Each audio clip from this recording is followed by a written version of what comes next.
So what is the cloud services, or else what are the cloud services that we have to understand these concepts?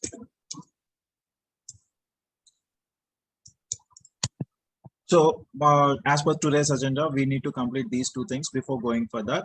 So everybody will be nowadays, everyone are hearing the word called as cloud, AWS, Azure, GCP, all these things. Now, if you see here, what is meant by cloud? Before you understand these things, you need to have a brief looking towards your infrastructure. So before you learn about cloud, or else what cloud is actually. So previously, several years before, everybody will say that a cloud is a storage. Cloud is a storage where we will be storing the data. So only to store the data, we use the cloud. But as of now, what is happening as the days go on and as the years pass on, the cloud has introduced so many services. So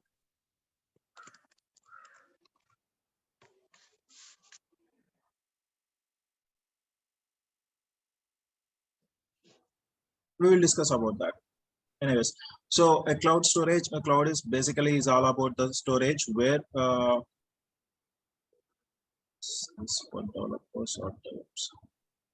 anyways, this is completely for infrastructure like we are going to discuss the cloud regarding the infrastructure. This is all regarding the DevOps itself.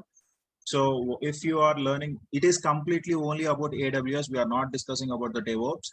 Whatever the course that you are learning in the next 45 days, that will be completely about AWS only. It is not for the DevOps. So the DevOps classes are different. Okay. So you are a certified AWS developers, that's fine. So then these classes are not meant for this. So you are looking for this. Anyways, we will discuss about that. We will ping it out. Anyways, in the last 20 minutes of the time, last 10 minutes of the time will be for your questionnaire. We will discuss all about all those things. But as of now, let us dive into the concepts that we are going to discuss. Okay. Anyways, coming back to the next one. Yep. Nothing much. That's fine. I will try to clear out all your doubts. Whoever are having any doubts regarding the cloud, we will discuss about all those doubts in the last 10 minutes of the session, where we are going to end at the time of ending of the session. We will discuss about all those things. Don't worry. Now, when we go back to this, everybody are thinking that the cloud is a storage. In the previous days, everybody are thinking that the cloud is a storage. Simply, if I have to say, the best example, so many people will take as Google Drive, or else OneDrive, or else somewhere like Microsoft Drive. So anything will comes under the cloud storage. They will thinking about that I can store the data into the cloud. But later on, what happened? The cloud has introduced so many services, and before we go for the AWS, first of all, you need to understand why we require cloud. What is the necessity that each and every company nowadays? What is the necessity that each and every company are looking forward for cloud? So, so every startup company, or also every small range of companies are looking for cloud engineers, or also McKinsey is also nowadays looking for the cloud engineers. What is the necessity for that? So before going for all those things, if you are an engineer, if you are an engineer in working in any IT firm, so everybody knows that for running the IT services, you need to have servers. So you need to have the servers, and you need to have network, and then you need to have the security appliances or all security devices. All these things you need to have. The collaboration of all these things, the collaboration of servers, network, and security, all these things will comes under a particular locality, or else particular what I can say, particular room of servers. Then that is called as a data center, where we are going to install all our servers. So servers, networking, and security. So what is meant by a data center? So if you need to understand this before going for the cloud, we need to understand the data center architecture. What is meant by data center? So a data center is a place where a large amount of server racks are installed. Inside those server racks, we will have the physical servers. So what is meant by this data center?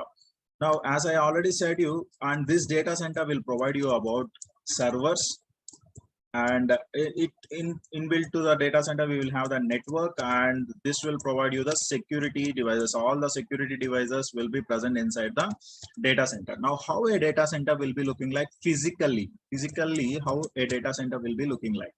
So if I go here,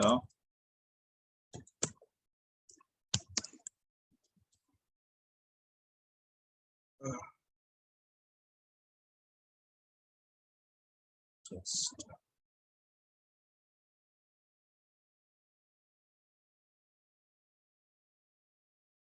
So if you see, these are the server racks where your servers are getting installed. Is my screen visible to you? Is there any problem with the screen sharing? Yes, sir, visible, sir. No, Yeah. it's visible. That's fine. So if you see here,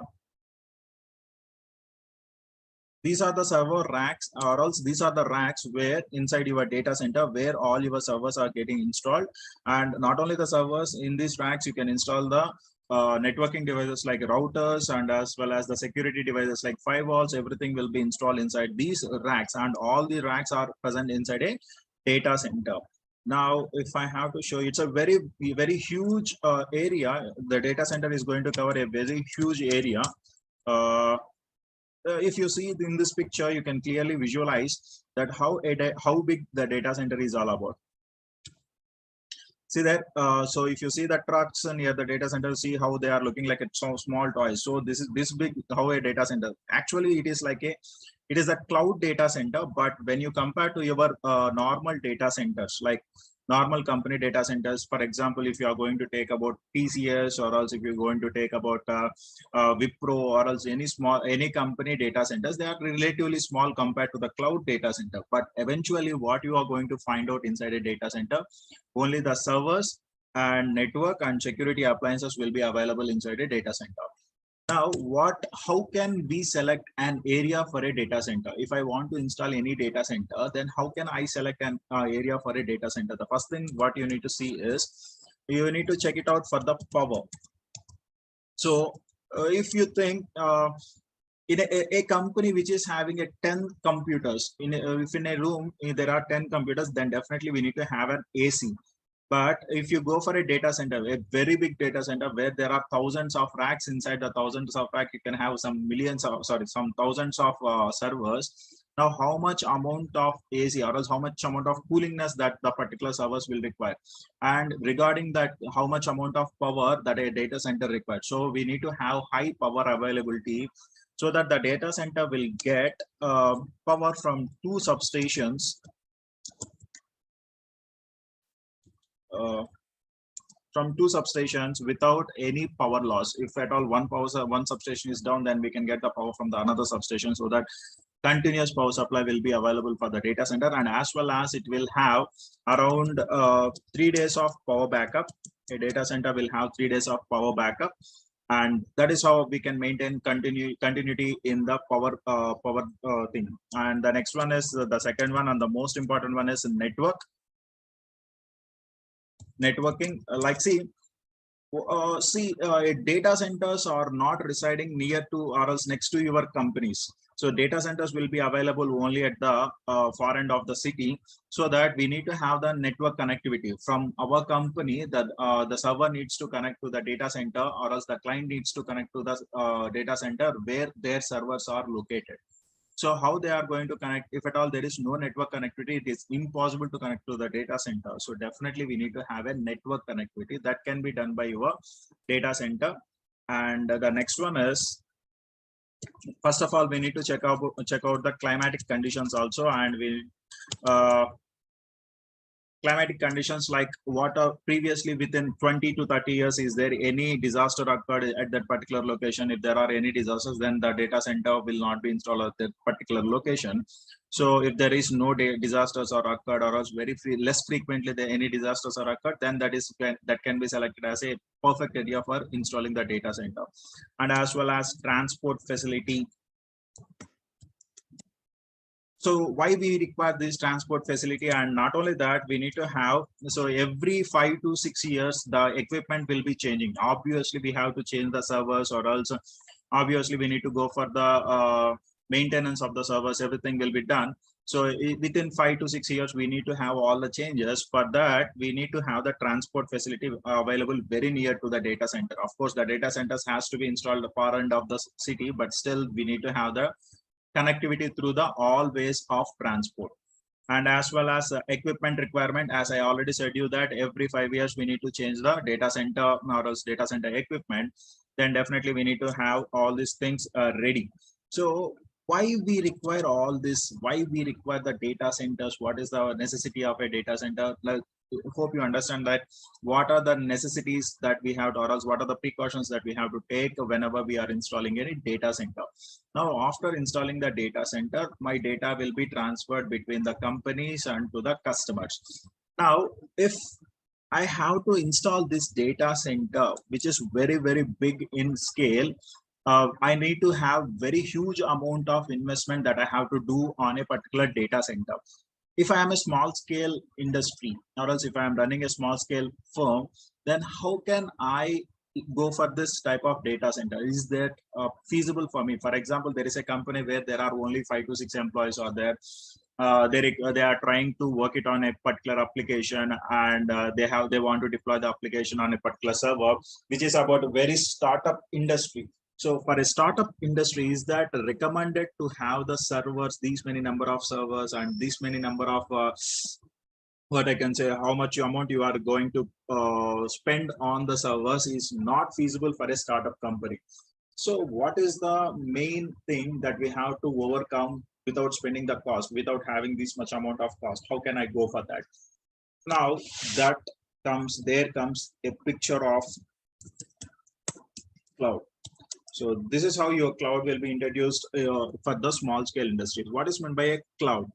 A cloud is a service provider, or else it is going to provide the compute service, or else it is going to provide the network and security services, and you are going to have your computers just within a blink of your eyes. You can install your servers and you can run your applications without any further efforts, without putting any extra efforts, or else without purchasing those servers. You will just rent a server and you will just install the application on the server and you will run it out. For example, if I have to show you, I don't have any server right now. I just want to introduce, or else I just want to install my own company. So I will go to aws.amazon.com. From here, I will log into my console. I will just install a server.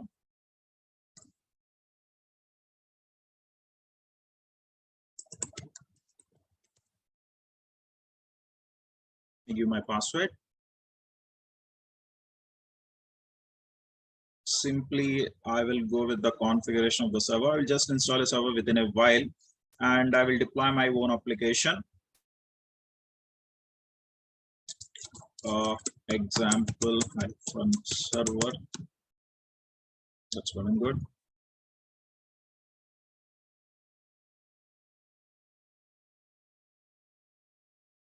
Now I'll select this and instance. And if you see here where I have connected, now I am in Hyderabad location, or else I'm in a remote location, but I am going to connect to the server which is created inside the North Virginia region. So between between Hyderabad and North Virginia region, definitely I need to have a connectivity so that I can access my server. Now let me take the server, let me take the remote of this server.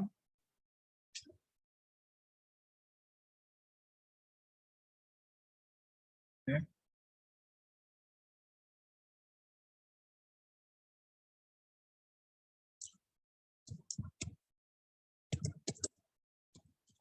C2 user.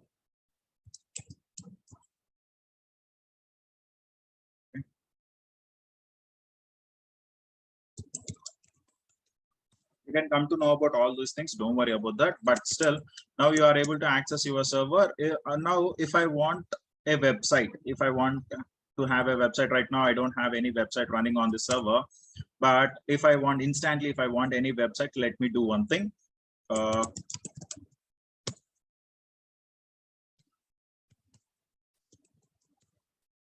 How update y install Nginx. Now I'm going to install my web services, and eventually I'm going to get my website as soon as the Nginx has been installed on my server. Obviously, I'm going to get my services up, and I can run my desired website. So what is it is saying not available? Okay, that's fine. Is on Linux extras install Nginx.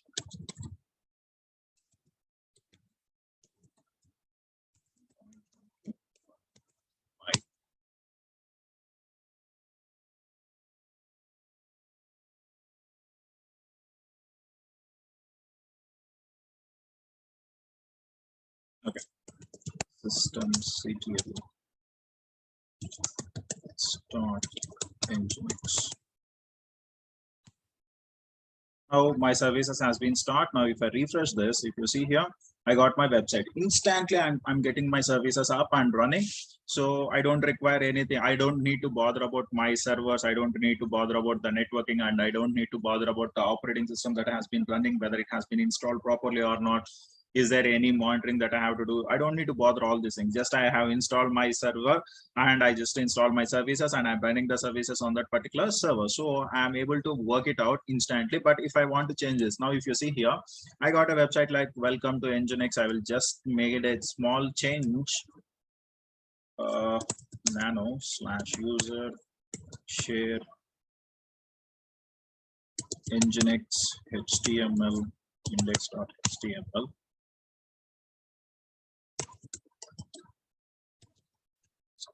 Welcome. Now I'll go here. I'll simply say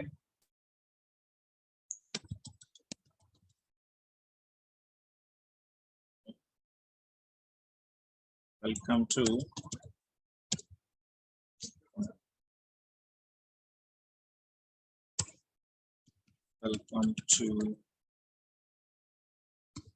AWS trainings.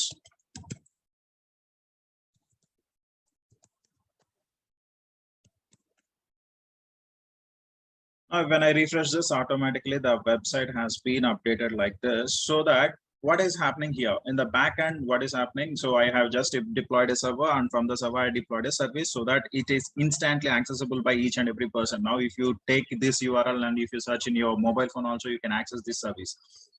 Now, this is how the cloud will be helpful for the right now. The cloud will be helpful for the candidates who are, or else for the companies which are budding companies, any budding companies that are coming into the picture. This is how the cloud will be helpful. Now, what are the different cloud service providers that we are having? So the cloud service providers are AWS, Azure, and GCP, and like that we are having so many cloud providers like Alibaba, and then we are having virtual VMware cloud, and then Oracle cloud. That there are so many clouds are available, but as of now, the majority of the cloud market share was taken by these three companies. One is AWS, and the other one is Azure, and the other one is GCP.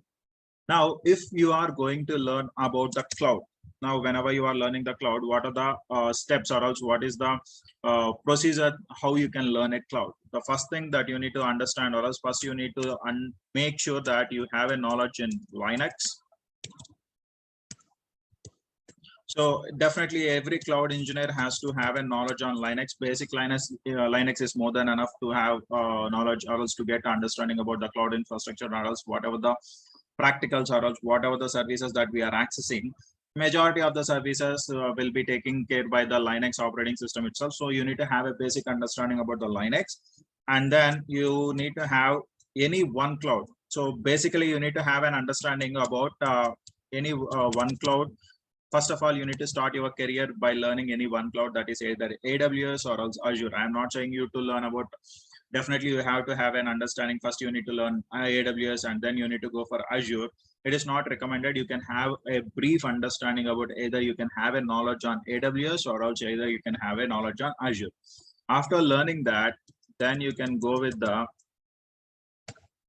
DevOps,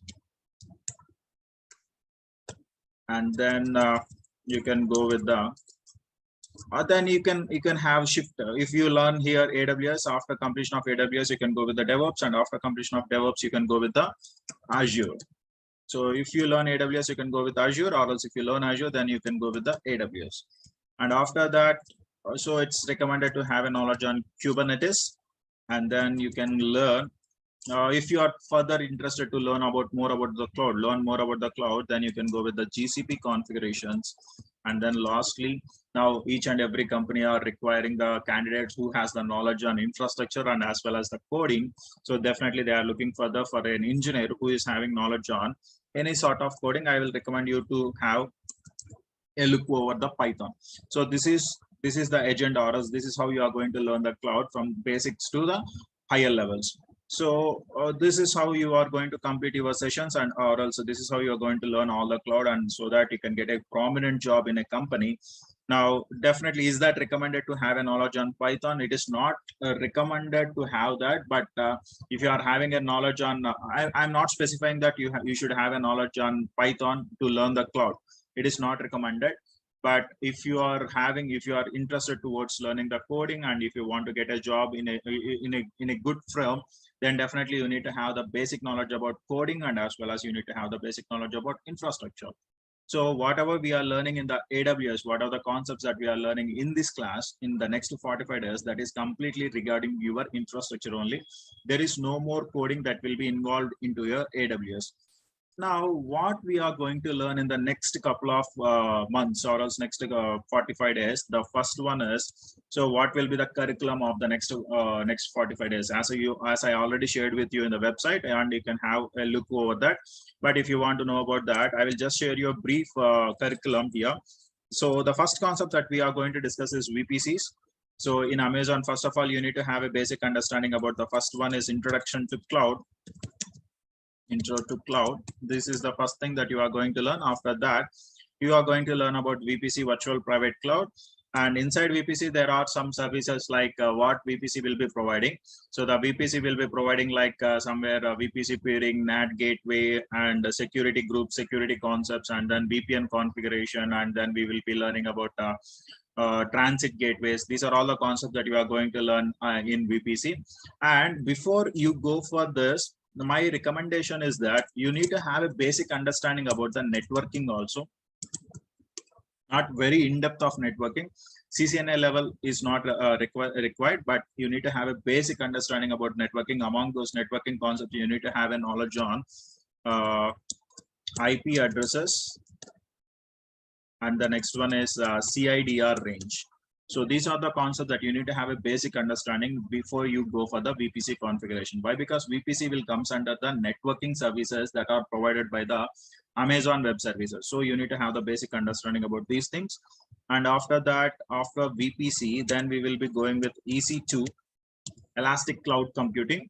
So in EC2, we will be learning about what are the different types of instances that we are having, and how to configure the instances, and what are the different images that we are having. Either it might be a Red Hat image, or else it might be Ubuntu image, or else it might be Amazon Linux image, Windows image.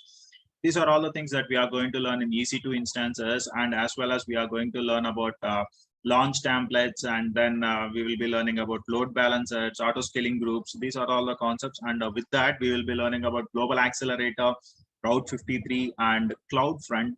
These are some of the services that are provided by the AWS itself. And after EC2, then we will be going for IAM policies.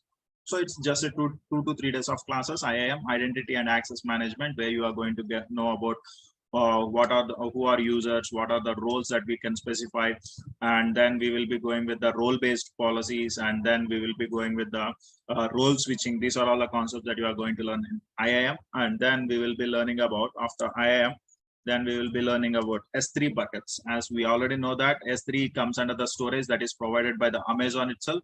So S3 buckets, simple storage services where we can store a huge amount of data. When you go for the EC2 instances, there is a storage called as EBS, where you can store up to 16 TB of data. But when you go for the S3 buckets, here you can store huge amount of data, huge, like more than 16 TB. You can go with the unlimited storage. So that is provided by the S3. And then we will be learning about some of the concepts like RDS. Inside S3, you will be learning about EFS. So S3 Glacier, EFS, FSX, these are all the concepts that you are going to learn in S3.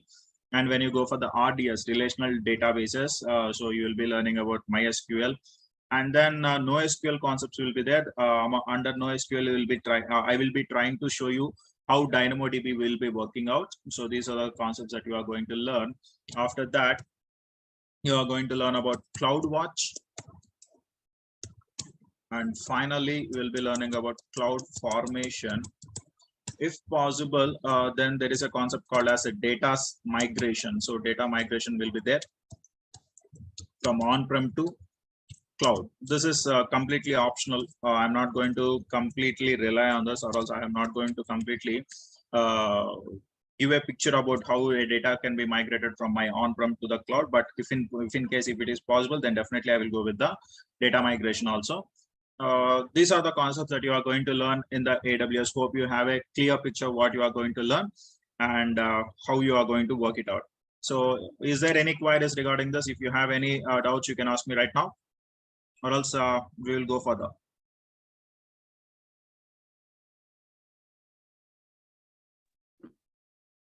Yes, Pradeep, we will have the practical hands-on, whatever the concepts that we are telling that you are going to learn, that will be completely practical related. I am not going to share any theory part. So in AWS, whatever we are doing, it's completely practical itself.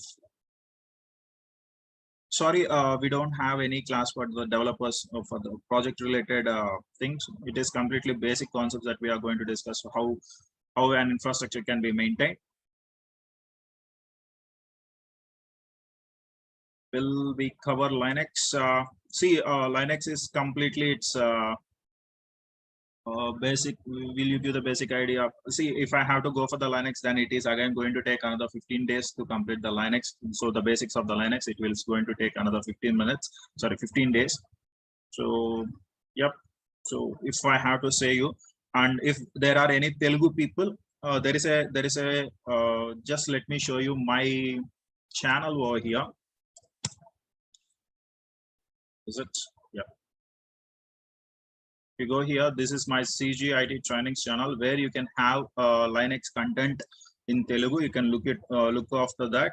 It will be helpful for you, I hope that, but it is completely in Telugu and some sort of English will be there. So if you are having any doubts regarding that, you can have a look over that. So that is what I can recommend. But basics of Linux, in the sense, whenever we are covering the AWS parts, yes, we can provide that. But compared to the next one, it's pretty difficult to have the classes going on with the same Linux concepts. If I have to cover the Linux and then I have to come to the AWS, then it is again going to take another 15 days of burden. If it is okay, then we can go further. Still any questions, any queries? Solution architect. If you are a solution architect, then I don't recommend you, but yep, if you want to check it out through practicals, how we are going to learn the AWS through practicals, then yes, you can have a look over that. I'm not recommending you to that. And the next question you are asking is course, do you provide material for AWS exam questions? Any material for AWS exam questions? So AWS exam questions, you can go through the AWS website where you can find out the exam questions. I will show you at the end of the session. You don't need to worry about that. AWS Lambda, yes, you are going to learn about AWS Lambda, but I am not saying that this is completely cloud administration. Yes, it is completely the cloud administration what you are going to learn. It is completely regarding how servers are deployed and how servers are maintained, how can we manage the services, like how to install, or else how to create a particular web page, or else how to create a web application, and what are the different services that are provided by the AWS to run a particular IT firm. So yes, it is completely cloud administration. It will comes under complete cloud administration. How this course will be helpful for Oracle DBA. This course, Oracle DBA, it is not for this database administration. We are not going to provide, this is all comes under AWS Glue, Apache, Airflow covered here. No, I can simply say that I cannot, whatever the covering topics I have already mentioned about that. I didn't specify about AWS Glue and Apache. So yes, it is not there. Will you cover shell scripting in this course? No. will you cover shell scripting? The shell scripting will comes under the Linux, and as well as when at the time of DevOps learning, you can have I can cover the shell scripting. Right now, it is purely AWS, so we are concentrating more on AWS only.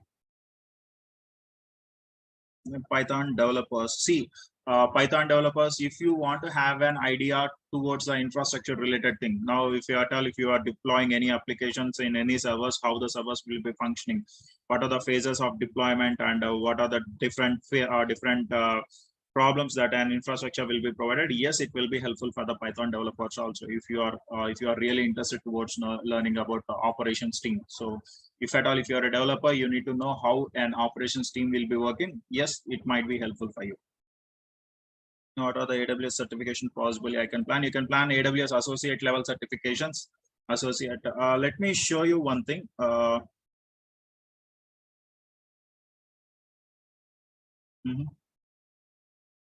So if you are completing this course, you can plan for this certification. Like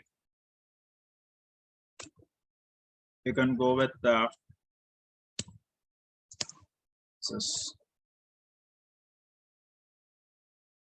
excuse me, just give me a second.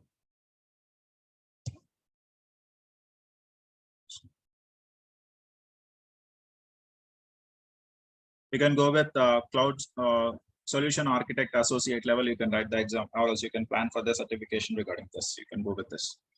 Or else if at all, if you are having any knowledge about prior knowledge about Python or else any coding, then you can go with the developer, and then you can go with the sysops administrator. These are the three levels of three associate levels, so you can plan for.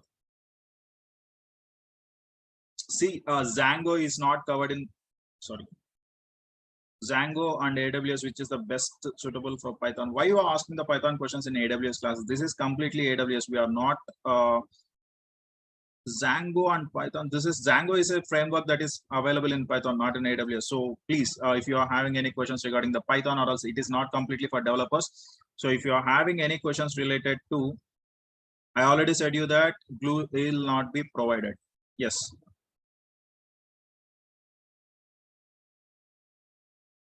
Could you please share the complete topics you are going to cover and how many hours? I have already provided Kavan, I already provided the same in the website. You can go through the website. I have given the complete curriculum, and as well as I have specified the topics also. So I don't want to waste the time on all the things. You can go with you can go to the website where you can find the topics. If you want the website, so I will just show you that.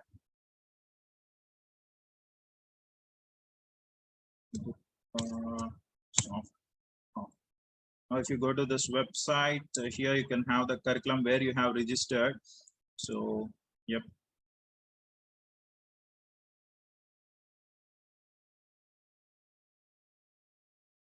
You can have the clear-cut curriculum, how many days it is going to take, and what are the different topics that we are going to cover in this, and all the things will be available right over here. So, this is not the questions that you need to ask at this point of time. Will I get a job after this course? I don't recommend you to have the job only with the AWS. Then definitely you need to have the knowledge on both AWS and DevOps. So majority of the companies are looking for the engineers, but to learn DevOps, definitely you need to have the basic understanding about the AWS. So you need to have both, so AWS and DevOps. So by combination of these two courses, yes, definitely you will get a job. And I don't have the basic knowledge on Linux. I think you will provide, right? See, again, I am repeating. So if you don't have the Linux knowledge, okay, that's fine. But the basics concepts you cannot be covered. Why? Because again, I am saying you it's a time constraint. I have to complete the course within, if at all, if I have to complete the course within 45 to 60 days, then definitely you need to have the basic knowledge about Linux. If you don't have, you can go through my channel. You can have that. You can have the basic concepts only. You don't require much amount of much knowledge about the Linux, like administration level, like a pro. You don't require that. So let me do one thing. I will ping you at the right after my class. Anyways, still CGIT trainings. You can search it out.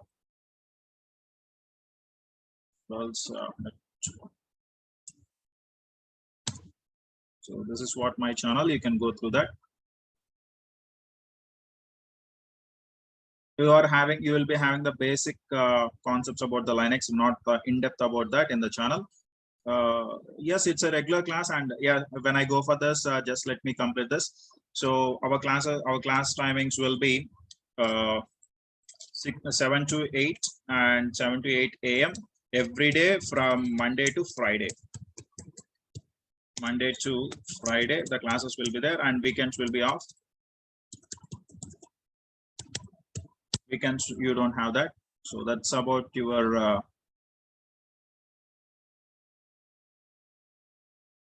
which certificates can I write with this course? AWS, I already specify that. I don't want to repeat it. Without dumps, yes, you can find the dumps in the websites of AWS. You don't need to worry about that. Dumps are not required for the writing the exam, any exam. But anyways, if you want the dumps, then you can have it. So you don't need to worry about all those things. No dumps will be provided. And this is you can go through that if you want to learn about Linux. Yes. Any other questions regarding? Don't go for the Python programming and all the things. We are not going to discuss about the Python programming. I am saying you that we are completely into the infrastructure as a service. After that, we are not going to discuss anything regarding the programming itself.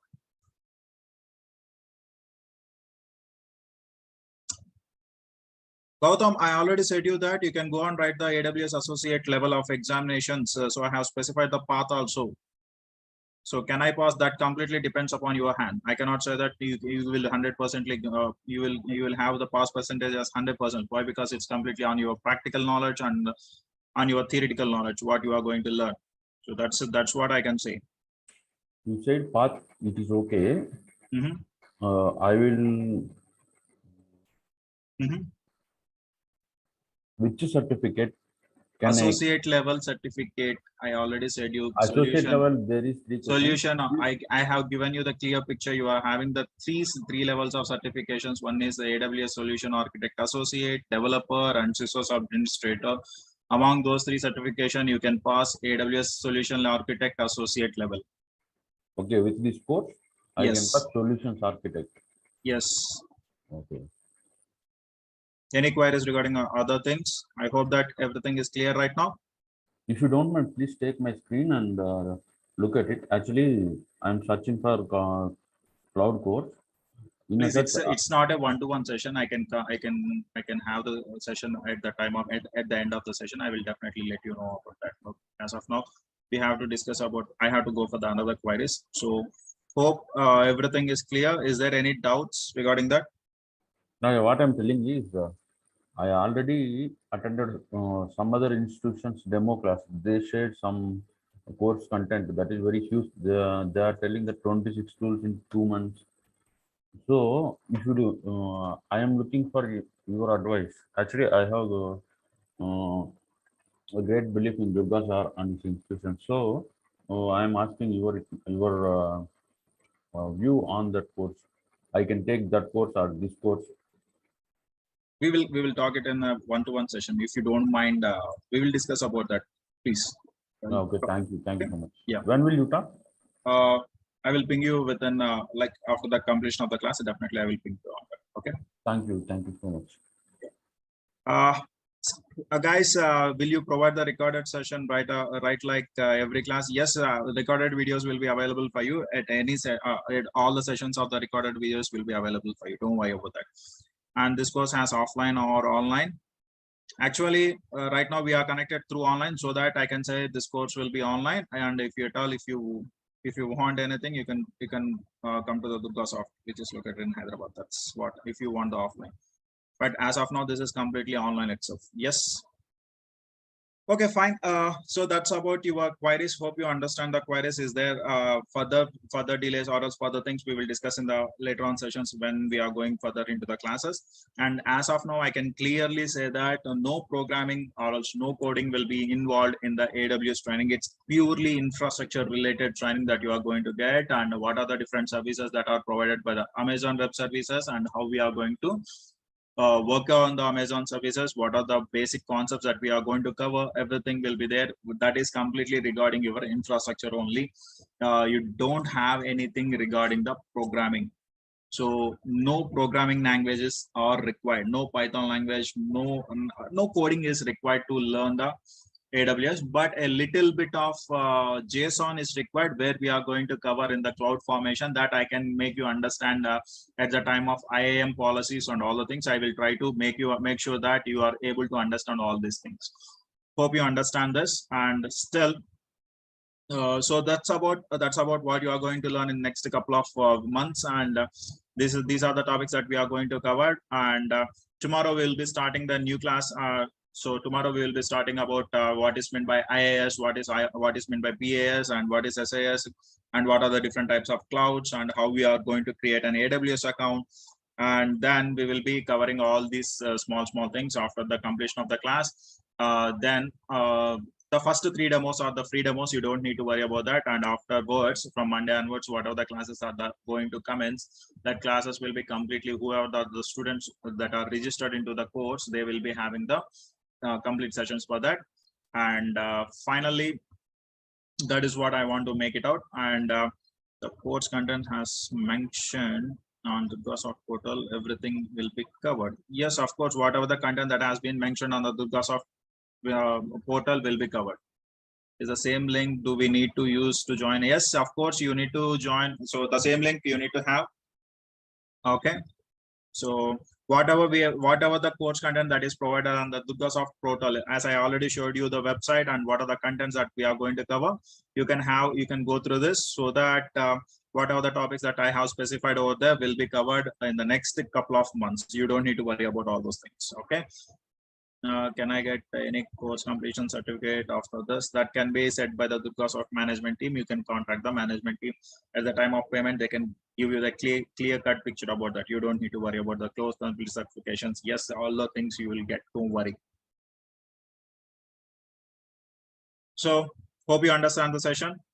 Finally, what I want to say is welcome to Durgasoft. And yes, from tomorrow onwards, we are going to dive into the new concepts, what you are going to learn, new concepts, or else new world of the cloud you are going to learn. And then you will be understanding a few more concepts regarding the cloud infrastructure only. What is meant by VPC, what is meant by EC2, what is meant by EBS, what is meant by S3, what is meant by CloudWatch, RDS, DynamoDB, S3 buckets, IAM policies. These are all the concepts that you are going to learn.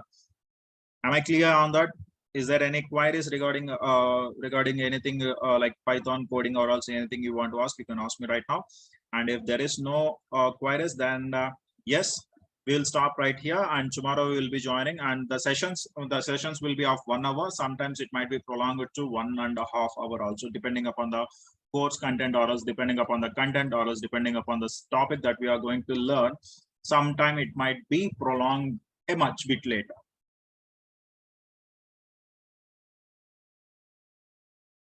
Yes, you can get the recording of this class also. I hope that we will provide this demos also. So you don't need to worry about that. Okay. So hope you guys hope you understand what you are going to learn in the next couple of months. And that's all from my end. So have a nice day, and bye. Take my screen. Okay. Just give me a second. Gautam, right? Yes. Just give me a second.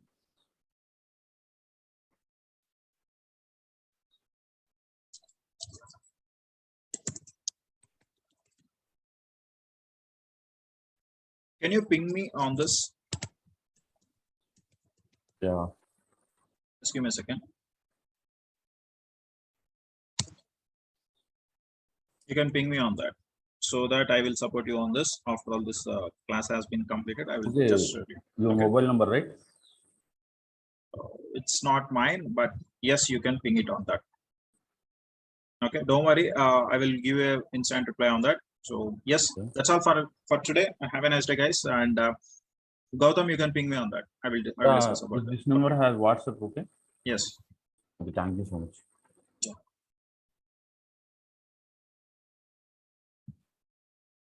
Thank you, guys. We will see you in the next class. Bye.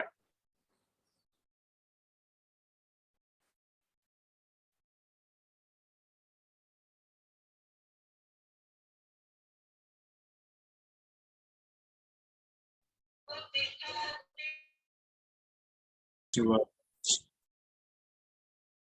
so how who are eligible for this for the learning of this course, and what else then we have discussed about how you have to learn the course, what are the different stages that you have to learn the cloud. So first of all, you have to complete Linux, and then you have to go for AWS, and then you have to go for DevOps, and then you have Kubernetes. This is what we discussed, what is the path of learning cloud. And then we discussed about what else, and just I have given us some clarification regarding your cloud and all of things. So what are the scenarios that we have to take, and I have given you some curriculum regarding your cloud.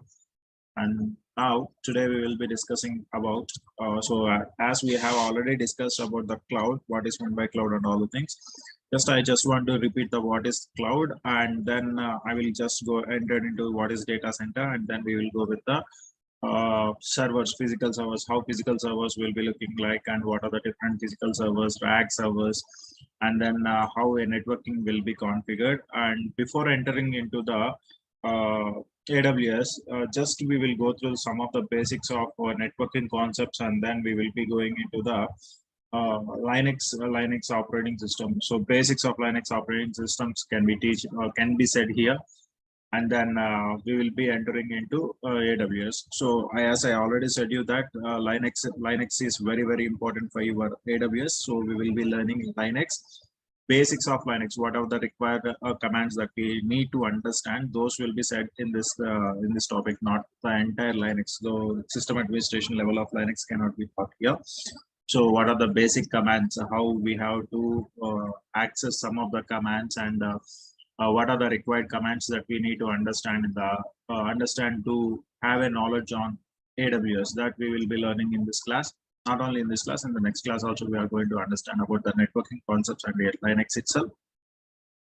So I need to say you about what is meant by cloud.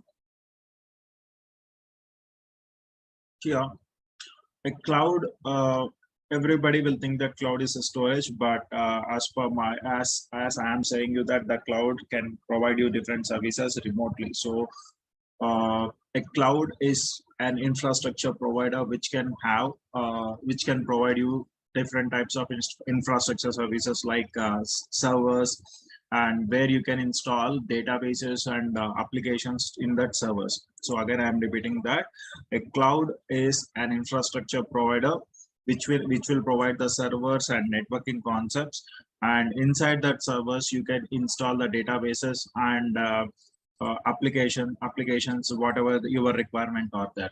So this is about the cloud. So is cloud physically present, or else whether it's an imaginary thing? So if I have to say you, so cloud is a physical data center. So what is this physical data center? As we already discussed in the last class, what is meant by a data center? A data center is a place where you will have a large number of servers are assembled. So what is this? What is meant by a large number of servers assembled? So a data center is a place where large number of servers are assembled. So how servers will be assembled inside a data center? So if you see, as I already said you in the last class, I have given you the scenario that a data center is a very large place where you can have multiple number of rack servers or also blade servers will be there. So how these rack servers will be looking like, I already given you an example. If I go back here, so you see here, this is how your data center will be looking like. A huge amount of servers will be assembled. This is how your rack servers will be there, and these racks will have an server. So these racks will consisting of physical servers, and as well as these racks will have the networking related devices like Cisco routers or Juniper routers, and in this racks we can configure the firewalls like Barracuda firewall, or also whatever the another type of Fortinet firewalls. All these devices will be connected over here. Now, how a physical server will be looking like? So just give for an example, if you go for HP Gen 10 server, so this is how a physical rack server will be looking like. Yeah. So this is the rear view of your server where you will have all the hard disks are assembled. And this is, if I have to show you, I will show you this. This is the best example. Over there.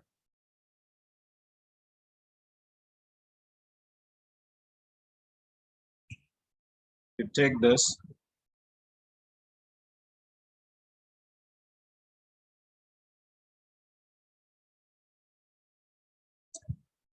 Now, this is how your physical server will be looking like. This is the HP Gen 10 server where this is the front end. So if you can see this, here you can see the green lights are blinking. All these green lights are indicating to your hard disk.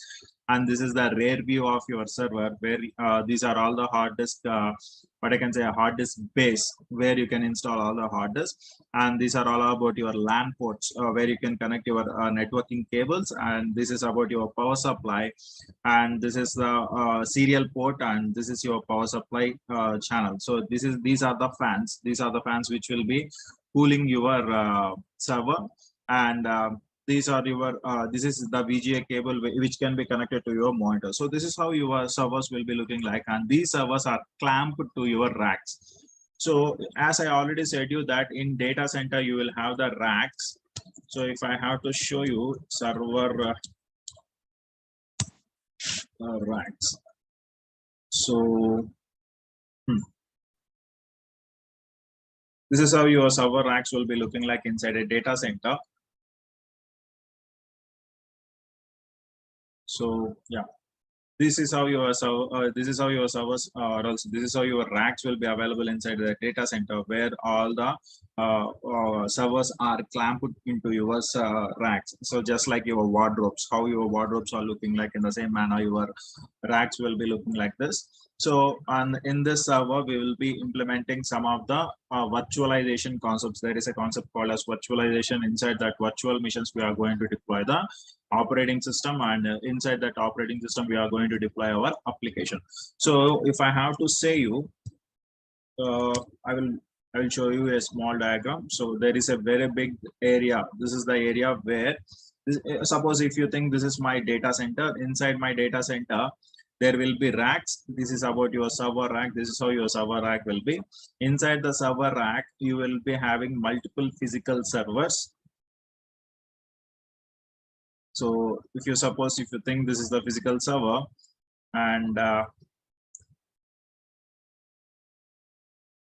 only a single server, a rack can consisting about 20 to 25 physical servers in a single rack, and there will be some thousands of racks that are available inside a data center.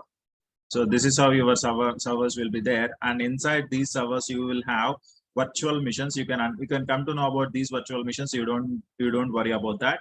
So this is a virtual machine inside, and again you will have multiple virtual machines.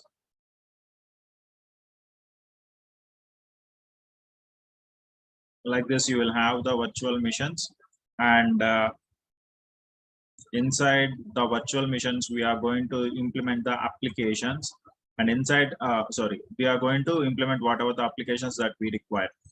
So this is how your server rack will be having, and inside, and there will be multiple server racks that are available inside a data center.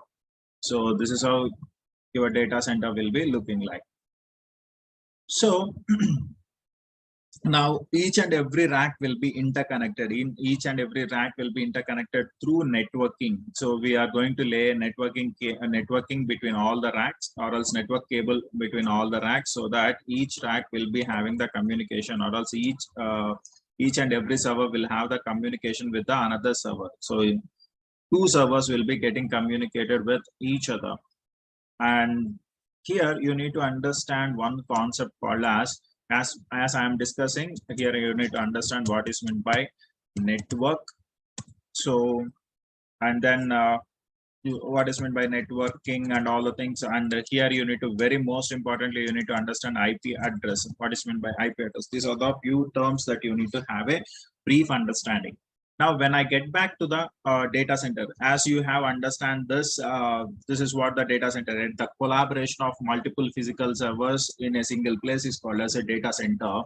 And a cloud is like a very big data center where we can have a collaborative of multiple servers and networking devices and security devices. And this cloud will provide you the services. This cloud will provide the user required services. Whether the user want any storage, yes, it can be provided through cloud, or else user want any servers, it can be provided by your cloud, and whatever whatnot. A cloud is going to provide each and everything that a user requires. Now we will be knowing about what is meant by network and what is meant by address in a meanwhile. But so here I need to complete, or else here you need to understand a few more concepts, like what are the different service models that a cloud can provide. See, now I am saying that a cloud is going to provide you the servers, networking, and or else networking related things and applications and databases and all the things. How it is going to provide that? So here we are having some cloud service models. I will call them as IaaS, or simply I can write IaaS capital S, which means infrastructure as a service, or it can be written in the form of IaaS. In the upper case also you can write like this. So here you need to understand what is meant by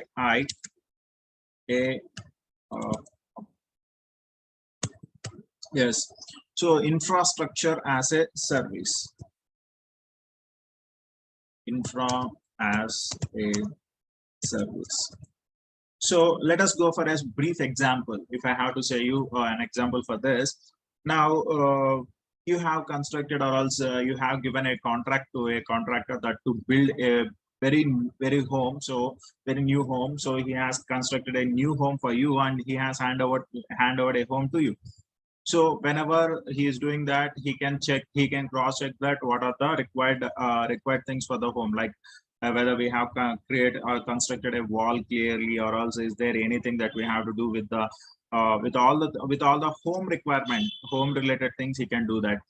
But if you ask the contractor, so when at the time of joining into your, or else housewarming thing, if you ask the contractor that, hey contractor, okay, you have constructed a very good house, but what about the appliances? There are no AC, there is no AC, there is no refrigerator, there is no TV inside my home. If you ask like that, what contractor will say?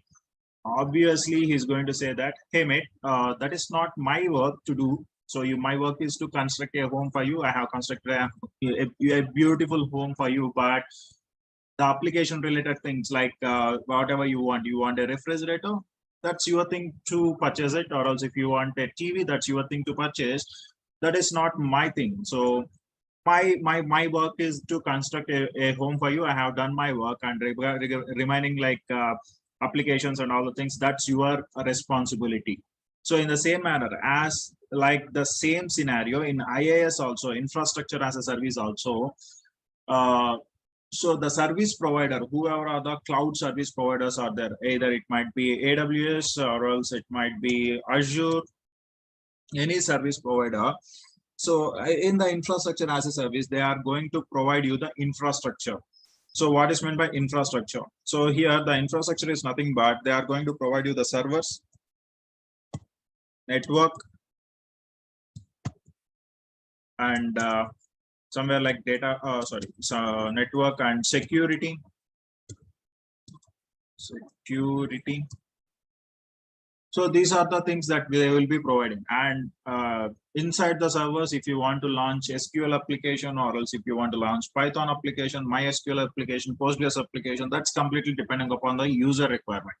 That doesn't bother, that doesn't have anything to do with the infrastructure as a service. So if you go and ask the service provider, hey mate, I have created a server inside your cloud, but you are not providing SQL inside that server. So obviously AWS or else any service provider is going to say you that Thank you for contacting, but that's not my responsibility to provide the application also. It's your responsibility as you have chosen IAS. So it's not my responsibility to give the applications for you. It's completely your responsibility. If you want to install Nginx, or else if you want to run Python, or else if you want to run MySQL, that's completely related to you. So whatever you want to do, you can do that. But this is the silly question which you are asking because you have opted for infrastructure as a service. So what I can do now, if at all, if I want the applications should be installed inside the server. So if I have to show you an example for this, let me go back here. I will be logging into my AWS account.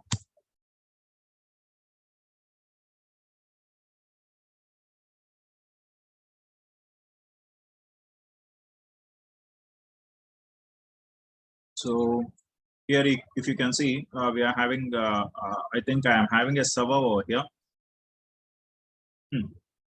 So let me log into this server.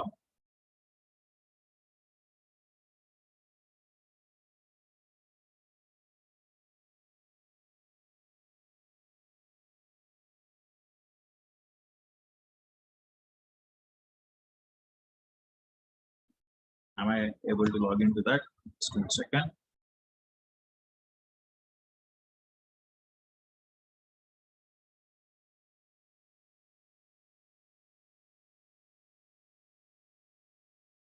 Where is my public IP? Excuse me.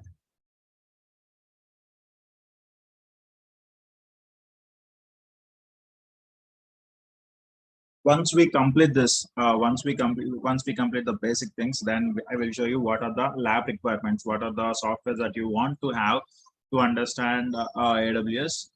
So what are the different softwares like Putty?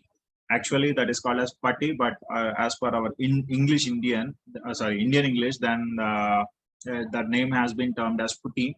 So I'll let you explain, or else I will tell you how to install Putty in your computer. And these are the some softwares that we require. Putty only, we require not much more than that. And you need to have and one more editor called as Visual Studio Code. That is very helpful for you. That is a handy application for you to edit some of the code. So sir, yesterday you said there will be no coding, but now you are saying that there is some code. But here we will be having JSON scripting, where you are going to write a little bit of code for your IAM policies to understand that we require some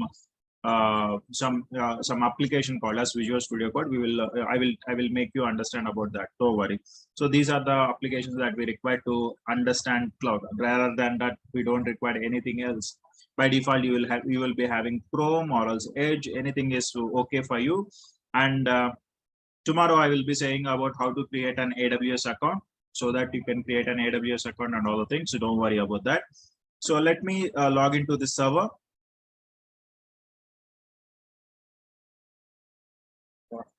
So open to server.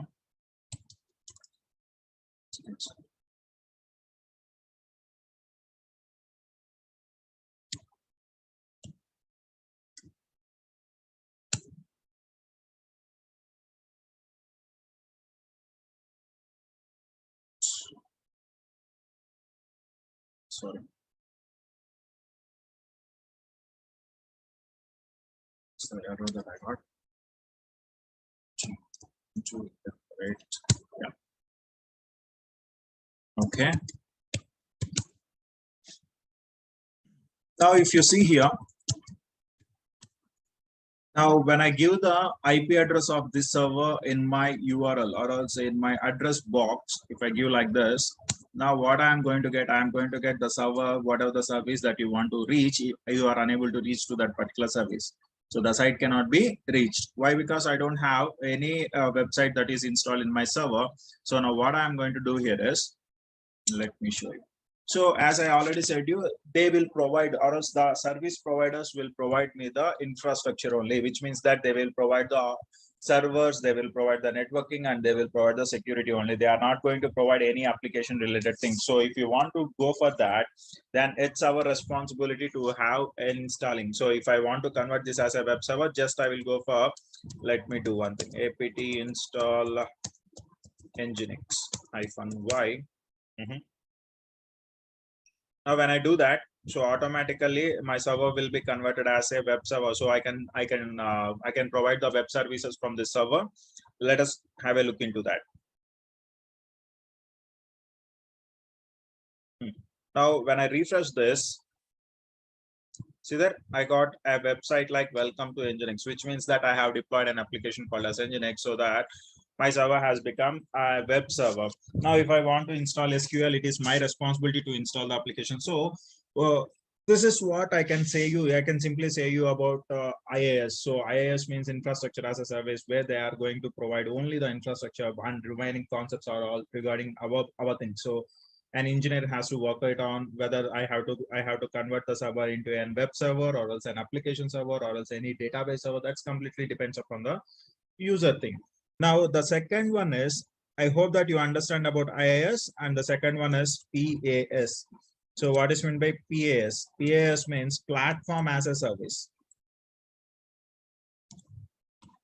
Platform as a service.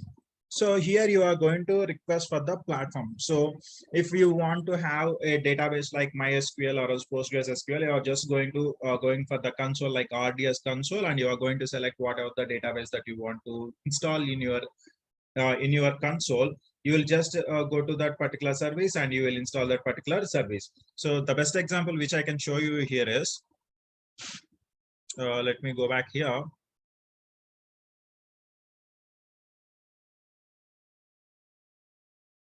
So yeah, if I open this,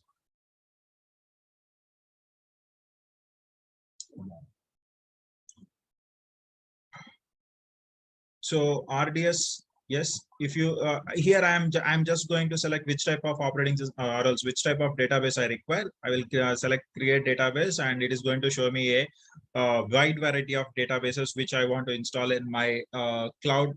So it is going to ask me whether you want to install Amazon Aurora, MySQL, MariaDB, PostgreSQL, Oracle, and SQL Server. So see, some of the candidates in your company might know about MySQL, and some might be knowing about PostgreSQL. One client will ask that I want to deploy my server, or else I want to deploy my database inside an Oracle database, or else I want to take a database like Postgres database. That completely depends upon the user requirement. So if you want MySQL, you can select MySQL, and you can deploy that particular database. Now here, what you are doing, you are selecting the platform, you are selecting the application. Just you want the MySQL database, yes, you are selecting, but you are not working on servers. So here, if you see in this phase, you are working on the servers, you are creating a server, and inside that server you are installing the application. But here, if you see that you are not going to create any server, you are just going to select the database, and that inside the and you need to understand that we are not going to select any server where this database will be installed. By default, least cloud service provider will have will have a thinking that this database should be installed in a particular server. Either it might be a Linux server or else Windows server. We are not going to select the platform, which means we are not going to select any operating system, which operating system this database has to be installed. We are just selecting the database. So this is like a service apartment. I think you know what is meant by a service apartment. Can anybody what is meant by can anybody tell me what is meant by service apartment?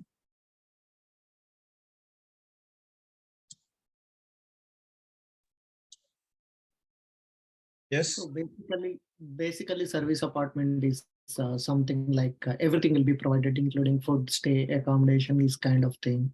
So we should go and stay similar to that when we choose the platform here. So Yes. everything will be provided. We just go and Very play. nice, very nicely said. There is a small correction here. A service apartment, they are not going to provide any sort of food, but they are going to provide the entire equipment, or else entire application that we require. So they are going to provide us the infrastructure like home and all the things, and they are going to provide us what are the applications that the user requires. And they will clearly mention that, and whenever they are handovering the apartment to the user, they will clearly mention that these are the applications. So if you go inside the service apartment, and there will be some television, there will be fridge and a refrigerator, and there will be washing machine. And if you go inside and ask the whoever or the contractor or else whoever or the mediator, if you ask him, you are having a television called a television like MI television is there, but I want Sony television. So then obviously the contractor is going to say you that, mate, sorry for that, as you already checked into that. So whenever you are looking for any service apartment, you will be going inside a website and you are going to check out all the applications what are available inside that particular apartment. So you have checked that completely, right? Then why again asking you for the different equipment what you are used, what you have seen. So you have seen that we are going to provide you this particular television and this particular brand of AC and this particular brand of refrigerator. You have seen and you have accepted all the terms. Now you, when you come here, you are asking for the different terms. We are not going to provide you.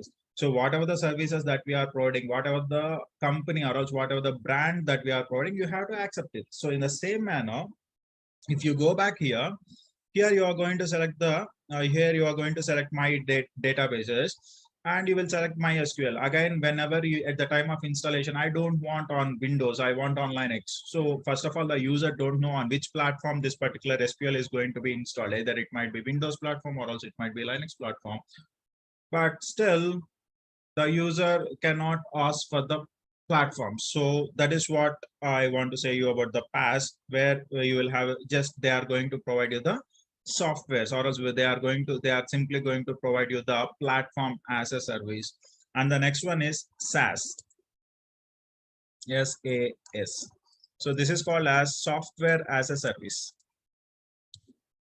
Software as a service. Now, what is this software as a service? This is like completely, you are going to stay in a hotel where they are going to, so the best example is the hotels. When you go and stay in a hotel, they are not going to, you are not going to pay for constructing, or also you are not going to have a lifetime thing. So you will just go to a particular date and you will check in into a particular date and you will check out at a particular date. In the same manner, and you are going to use all the equipment that has or also all the amenities that has been provided by the hotel. Either it might be that is rooms and what are the application, and as well as they are going to provide free breakfast, free lunch, everything they are going to see into that. So you don't need to worry about all those things. So the only thing is you need to purchase or else you need to pay for what you are staying. So in the same manner here, SAS means software as a service, where you are going to purchase the software and you are using that software for whatever the time that you have purchased. The best example I can say is Office 365. Office 365. So this is the best example of software as a service, where you are going to purchase a software and you will be using that software. And the another example is also, I can say it as Salesforce. Salesforce is also comes under the software as a service, where you are going to purchase it and you are going to use it. And so if you, when at the time of using these softwares, Office 365 and all the things, if you are at the time of using that, if you write a feedback letter for, or else if you write that, thank you for providing the software, but I want a little bit of changes. So now obviously the Microsoft or also Office 365 team is going to reply you like this. So whatever the software that we have provided, use it. We are not going to add anything else, but thank you for your feedback, and we will be updating that in the next update. So this is what the reply that they will be providing. So you have to use what they have given. That's it. And you don't have a chance to modify that. So simply, if I have to show you, let me show you a best example I am having. Just give me a second. I will show you one thing. Does it? Yeah. If I go here, this particular diagram will brief you about what is on-site, what is IaaS, what is PaaS, and what is SaaS. If you see here on, so what is blue? Here, the blue represent you manage, whatever the user manages, and the orange or else red represents that service provider managers. Whoever are the service providers, say that it might be cloud service provider, what they are going to manage. So if you see here on-site, so networking, storage, servers, virtualization, everything, operating system, middleware, runtime, data, and application, everything will be managed by the customer only, or else client, or else the user, or else the IT service guy only will do that. So IT service guy will do all these things. But when you go back to the cloud, that is IaaS, infrastructure as a service, here the service provider or else the service vendors who are providing you the services, like it might be AWS, Azure, GCP, Oracle Cloud, either whatever the service provider, So if at all, if you are opting for an IaaS service, then they are going to provide networking, storage, servers, and virtualization. So these servers will be physical servers that completely depends upon the service provider only, whether they can use HP servers, they can use Dell servers, they can use, so you cannot specify that I want these company servers. So you have to accept whatever the physical servers, and inside that physical servers, what are the virtual machines that they are giving, we have to accept it. But at the time of installing our operating system, we can select the operating system. So either you want the Ubuntu machine, or else you want the Red Hat machine, or else you want only Windows machine, you can select the operating system. And on that, we can install the applications, and then we can have an access towards our user data. So this is about my IaaS. When you come back to PaaS, in PaaS, you don't have access up to runtime. You don't have to select the operating system. Only what you can do is whatever the data, whatever the user data that you are getting, you can have an access towards that. And if you want to change the application related thing inside the application, whatever you want to do, you can change it out in the PaaS. Now, when coming to the SaaS, as I already declared you that SaaS is a type of infrastructure as a service where you cannot do anything. Everything can be done by the service provider itself. The software, you cannot change the software, or else you cannot do anything. So just you need to purchase the software and utilize the software. After that, you can simply uninstall the software. That's completely depends upon the user requirement. So hope you understand this. If you have any doubts, you can comment out me in the chat box. Waiting for your replies. Any doubt, guys? Just everything will be provided by them. Yes, obviously everything will be provided by them. Yes. Any doubts?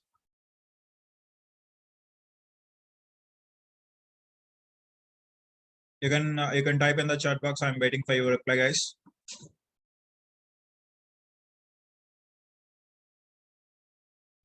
Which one will be beneficial for the customers? A very nice question, but that depends more detailed about runtime. Okay, we will discuss that whenever we are into the cloud. Don't worry about the runtimes. We will have a brief understanding about what is meant by runtime. That's simply an application. So either what is the software that you are running in the back end? So either it might be Python, or else it might be Java. So those are all comes under the runtime. You don't need to worry about that. Anyways, coming back to this, which one will be beneficial for the customer? So that depends upon the user requirement. So the user wants directly, they want to have an server, and they don't want to take more stress about the servers. They want only the application related things. Then they can directly go into the PaaS. As I already show you in the console, they can directly install their RDS in the specified server. So that's completely user requirement. I cannot specify that this is what the user requires. So, or else I cannot say that. So the user required, so I'm going to, or else the service provider is going to provide that. So that depends completely on user thing. So yes, hope you understand. Funny, is there any doubts? Any example which are kind, any example which are kind of difficulty to classify? Ravi, I cannot understand what you are saying. Can you, you can unmute and ask the question. I am unable to understand that. Yeah, sure. So yeah, some of the things like, sometimes it will be difficult to classify, right? That may come under SaaS. Sometimes that may classify under a platform as service. So any such kind of examples where people used to ask like this is SaaS or PaaS, how See, that kind of things. First I want to make something clarifically. I want to say about this I want to give a clarification. Okay. This is in the interview perspective. I'm just saying that this is not the question that they are going to ask you in the interview point of view. But if I have to say you what will comes under what, if at all, if they are giving that. So simply you need to understand that who are going to deploy the server, whether the user is deploying the server. If at all, if I am deploying the server here, if you see here, who has deployed the server, this instance, the user has deployed the instance. So this will comes under the IaaS, infrastructure as a service. Now here, whenever I am just selecting the application, now who is going to deploy the server? Now the service vendor is going to deploy the server. Then that will be coming under the PaaS. So this make the changes. This will comes under. So as I already said you this, so these are the things that are provided by the service providers. If anybody asking you, just think that what they are going to provide, whether they are going to provide me up to the servers, or else whether they are going to provide me up to the runtime. So depending upon that, you can classify that this will comes under IaaS and this will comes under the SaaS and or PaaS. Did you understand that? Yeah, I understood. For example, we have like we have email service, right? So, Okay. so can we classify it like PaaS or SaaS? Obviously, which type of email service that you are accessing, whether you are accessing Office 365. So if you think that Office 365 that you are using, you can simply say that it is comes under SaaS. Why? Because you can add all the emails to your application, and if you want to modify anything, you cannot do that on Office 365, right? You can just have that application and you can run that application. That's the only thing that you can do. Or else in Office 365, you will be having Active Directory like mail services, Exchange box or mailbox and all the things. But what you can do, you can have the bunch of, you can purchase, so you can purchase a subscription up to 25 emails or else 50 emails, and you can only add up to 50 emails only. You cannot do anything else.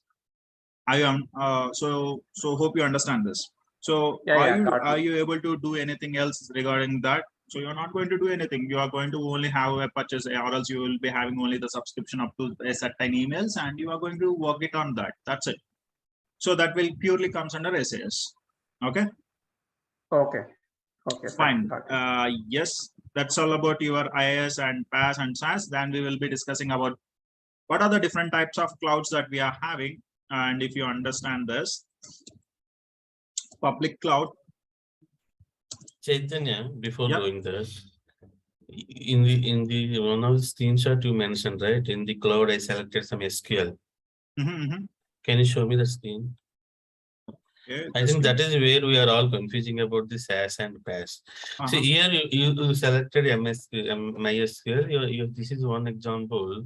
You opted for PaaS, right? Platform as a service. Platform as a service, exactly. Can't we say this MySQL is an application? Of course, it's an application only. But in PaaS, in the diagram in PaaS, in the diagram you mentioned, right? Application won't be provided with the PaaS. It's in blue. Yeah. But in the I understand that. One thing I want to show you is that you are going to select about the application, right? Yeah. Now, when you select this application in MySQL, whatever the data that you are entering, who will be entering the data? Whether automatically the service provider will give the data, or else the user has to provide the data for the database. Actually, MySQL is a database, right? Yeah. So inside, it's like a DBMS, right? Yeah. It's a database management service. Okay. Yeah. So who has to provide the data? Obviously, the user has to provide the data. Okay. Yeah. Now, if you see here, what I am saying, the data will be provided by the manager. Also, who will be providing that? User will be providing the data. Okay. Now, if I select this application, MySQL application, inside this MySQL application, I am going to provide my data, whatever the user given. So if I have a login page and the login page is connected to MySQL, now the user is going to give the data, right? So that data can be accessed by the IT service guy. Whoever has deployed this MySQL, I can access that. So you will understand this whenever we go for the MySQL services also. Don't worry about that. But as of now, who will be accessing that? If you want to modify any data also, you can do the modification. Okay. Now, when we come back to the SaaS, software as a service, here you cannot see what the user data. So whatever the user data has given, you cannot see that. You can just give the username and password. That's it. You cannot modify anything. You cannot enter into the application and you cannot modify that. But in MySQL, yes, you can enter into this MySQL with the help of SQL Workbench client, and you can modify the data, whatever we have given that. So we can enter into this. Okay. Yeah. Still, it is confusing. Yeah. It looks like understanding, and in the other side, it's like confusing because only that word application is confusing. So yeah, I understand that. Don't worry about this. We will discuss about in depth whenever we go for the RDS, the relational databases. I will make sure that you will have a clear cut understanding. Don't worry. We are having a very good practical on this. Okay. Yeah. Yes. There is one more question I got, that is the same services will be provided by other cloud service. Of course, so the same services will be. So we will not have any control on the options that are in red.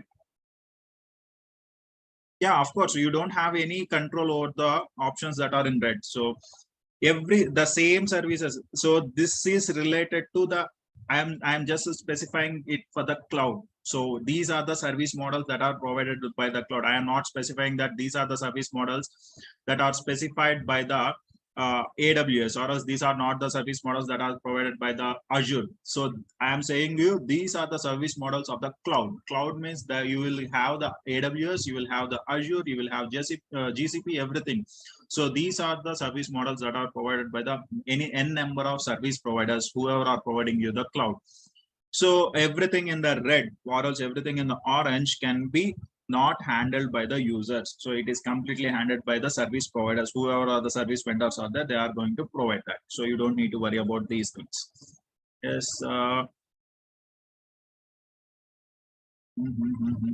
Is there any another questions? Hope you understand. Funny, is that clear? Fine. Okay. Now, when we go back to this, what are the different types of cloud? I will just go for a briefing about this, and then we can wind up the session here. So public cloud, and we will be having private cloud, and we'll be having hybrid cloud. Now here, if I have to mention the public cloud, so can anybody ping me what is meant by public? I'm waiting for your responses in the chat box. Can anybody say what is meant by public? Yes, guys, fastest finger. Exactly, everyone will have an access, exactly, available to all. Fantastic. So a public cloud is a type of cloud where we can have an access to, so all the clients can access this type of cloud. So what are the services that are provided by the cloud can be accessed by anyone. So the best example is AWS. If you are having an account in AWS, or also if you are having an Amazon account, you can have the access towards your public cloud. And I can go with the Azure. Yes, it is going to provide the access to each and every customer. Now, what is meant by private cloud? Yes, as you have given the answer, private cloud. Exactly. So data with a particular organization, or else any sort of services that will be bounded for an organization, any sort of services that can be provided by a single organization, any servers that can be handled by an organization only. It is not going to share the servers, or else it is not going to share any virtualization with any another customers apart from the organization, then that is going to come under the private cloud. So within the organization, I can simply say that within the organization, or else within any company, so then that will comes under the private cloud. So if I have to give a briefing about that, now let me go back here. Public cloud, a public cloud provider offering storage and computing services optimize their computing hardware and software support of these type of workloads. Now, if you have the definition, a public cloud is defined as a computing service provided by the third-party providers over the public internet, making them available to anyone. So here the most important thing is, so the service providers will be providing the services to the customers, any customers all around the world through the public internet. Then that is called as the public cloud. Now, what is meant by private cloud? If you see here, a private cloud is a cloud computing deployment model where the customer controls or owns the data center providing the cloud services. So whoever are the customers are going to have their own data center, or else they will have their own servers. Then that will comes under the private cloud. So they are not going to share this with any another third party customers, or else any outside customers. They are not going to provide the services to them. Then that will comes under the private. So privately we are doing in the sense that's completely in a single organization. So they are not going to say that.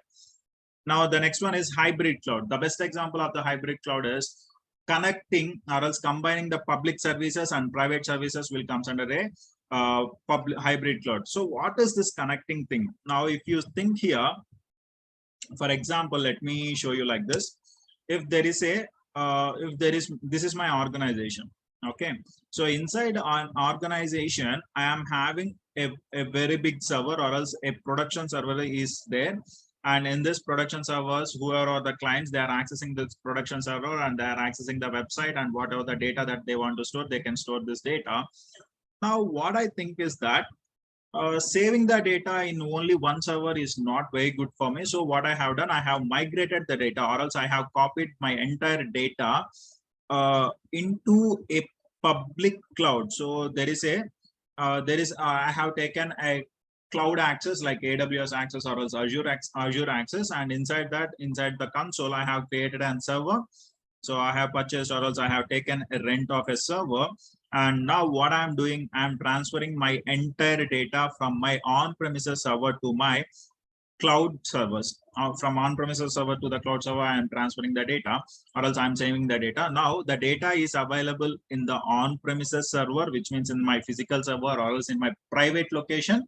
And as well as the data is also available in the public location. This is also so I'm accessing both. I am accessing the public cloud and as well as I'm accessing the private cloud. Now this will comes under the hybrid cloud. Now this is the best example. Hope you understand what is meant by a hybrid cloud. Now this is all about the different types of cloud services, a public cloud, private cloud, and hybrid cloud, where public cloud means the cloud services that are provided by the that are provided to the entire public or else entire users through a public internet. And a private cloud is a cloud service that are provided within an organization, then that is called as a private cloud. And the services that are having the combination of both public cloud and private cloud will comes under the hybrid cloud. So this is about your cloud services. Hope you understand the different types of clouds. Is there any doubts here? Yes, expecting an reply from the chat box. Hope everything is clear. Is there any doubts? Okay, fantastic. Can you give me some examples? So the best example of public cloud is, as I have given you, AWS and Azure and all the things. And for the private cloud, Alibaba will also comes under the public cloud itself. Alibaba and if you want the best example, let me go here. So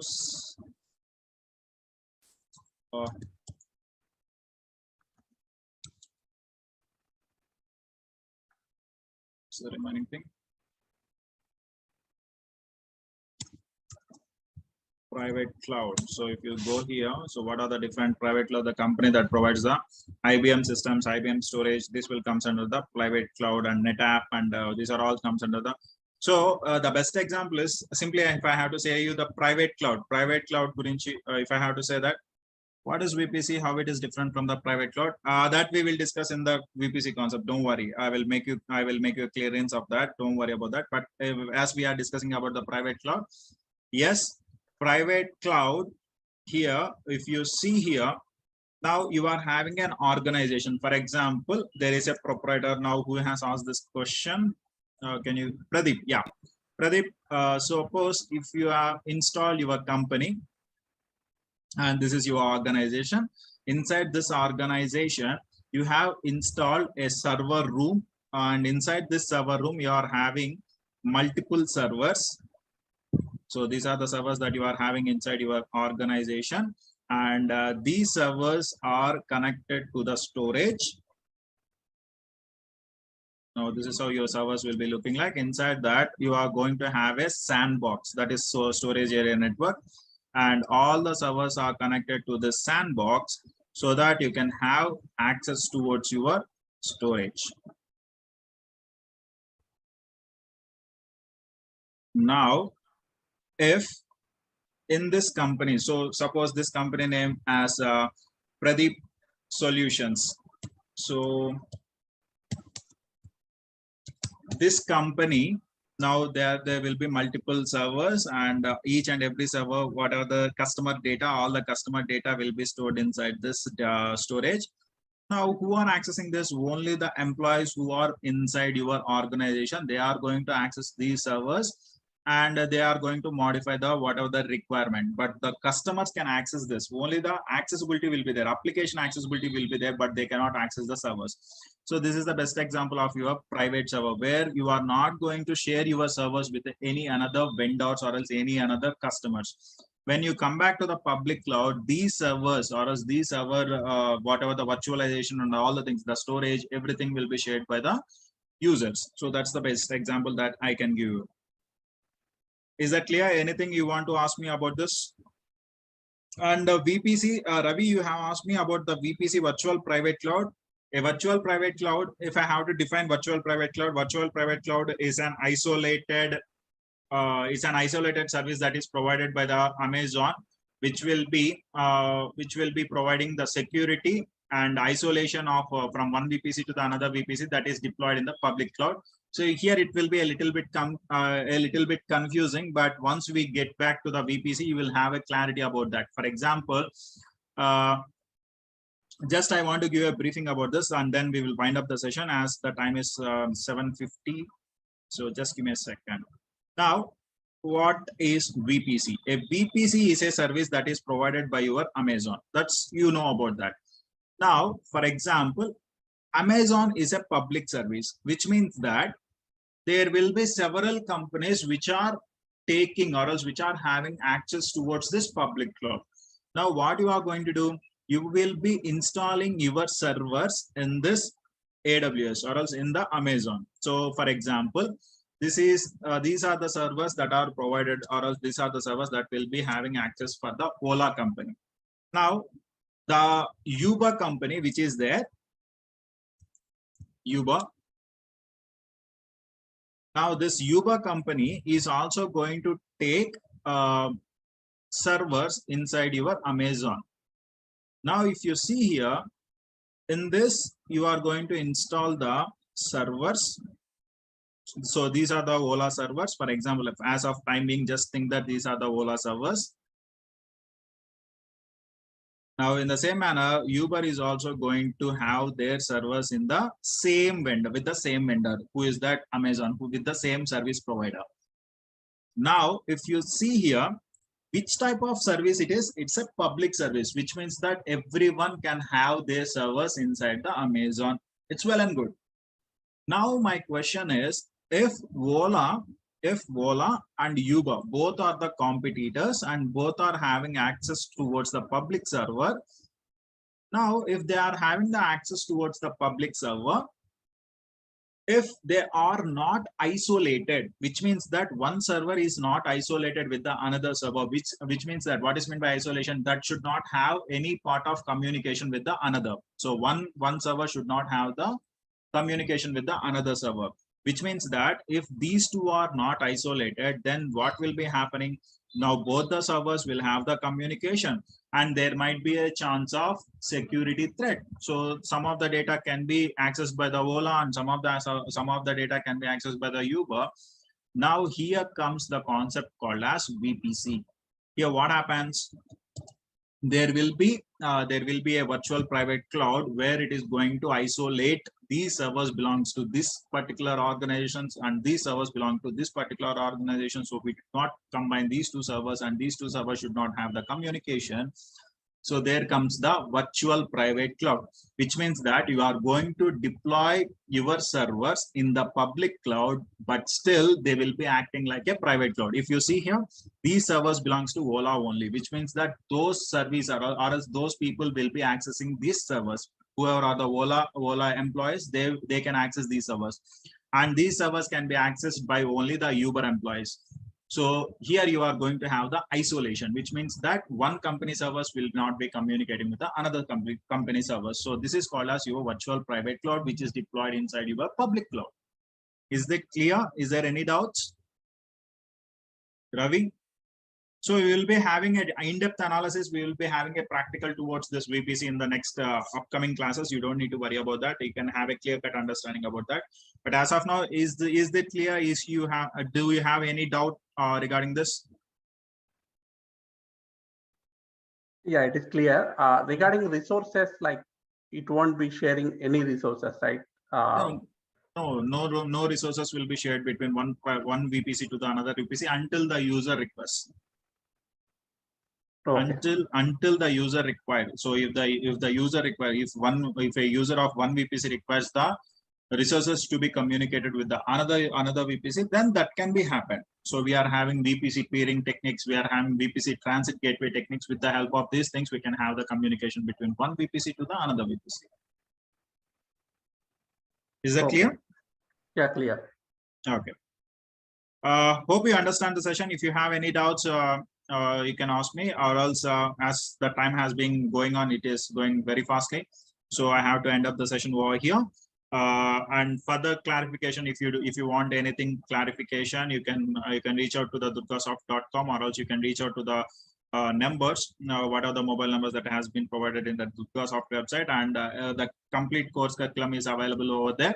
So this is the day 2 of your demos, and tomorrow will be the day 3, the last demo of your cloud. And from Monday onwards, whoever has been registered for this course will be enrolled, or else will be allowed into the classes. Hope you understand that. And yes, that's all. That is what I want to say.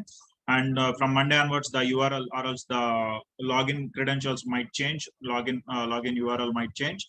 So be cautious about that. And at the time of your login, before logging, so please contact the Durgasoft to get that URL. Whoever has been registered and who has cleared their dues, or else who have cleared their fees, please contact Durgasoft for the URL so that you are going to get it out. And I want more responses from you guys. Without your responses, the classes will be very dry. So my classes will be completely one-to-one sessions. So whoever will be giving the answers, they will have a clear-cut understanding. Is that clear?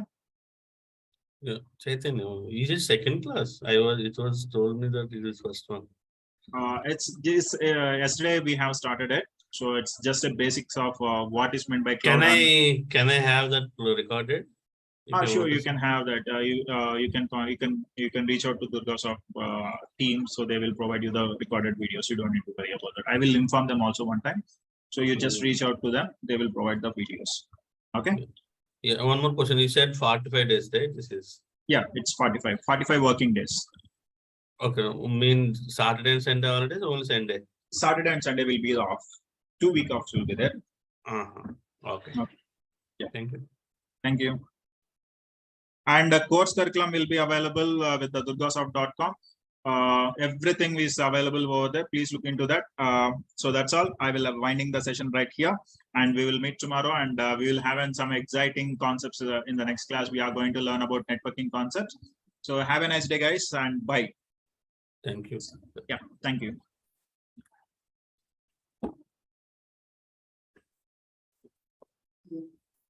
And I'm Chaitanya. I will be the trainer for you the next 45 days of classes, AWS classes. So what we are going to learn in the AWS and all the things that we will learn. First of all, the agenda of today's classes will be what is cloud. And the second one is so what is the cloud services, or else what are the cloud services that we have to understand these concepts.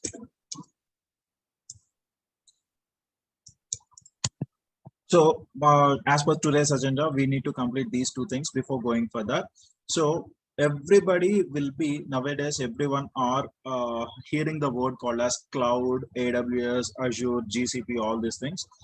Now, if you see here, what is meant by cloud? Before you understand these things, you need to have a brief looking towards your infrastructure. So before you learn about cloud, or else what cloud is actually. So previously, several years before, everybody will say that a cloud is a storage. Cloud is a storage where we will be storing the data. So only to store the data, we use the cloud. But as of now, what is happening as the days go on and as the years pass on, the cloud has introduced so many services. So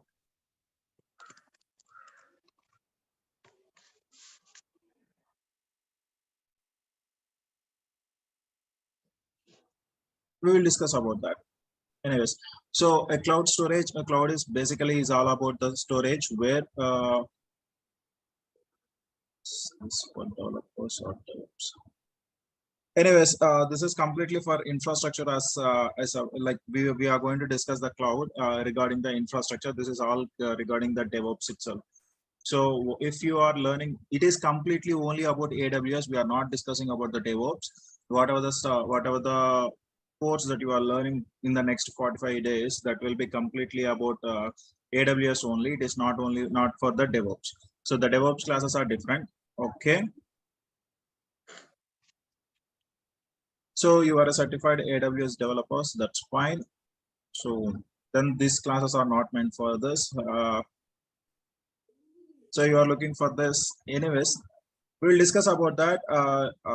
We will bring it out. Anyways, in the last 20 minutes of the time, last 10 minutes of the time will be for your questionnaire. We will discuss all about all those things. But as of now, let us dive into the concepts that we are going to discuss. Okay. Anyways, coming back to the next one. Yep. Nothing much. That's fine. I will try to clear out all your doubts. Whoever are having any doubts regarding the cloud, we will discuss about all those doubts in the next last 10 minutes of the session, where we are going to end at the time of ending of the session. We will discuss about all those things. Don't worry.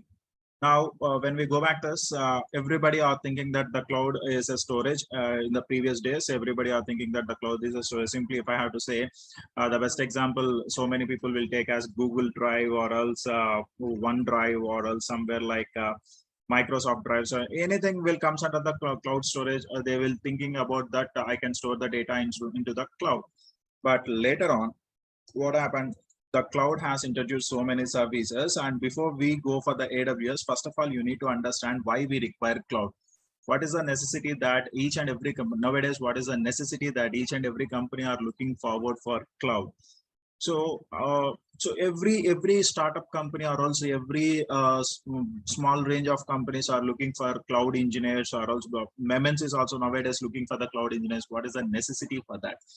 So before going for all those things, if you are an engineer, if you are an engineer in working in any IT firm, so everybody knows that for running the IT services, you need to have servers. So you need to have the servers, and you need to have network, and then you need to have the security appliances or all security devices. All these things you need to have.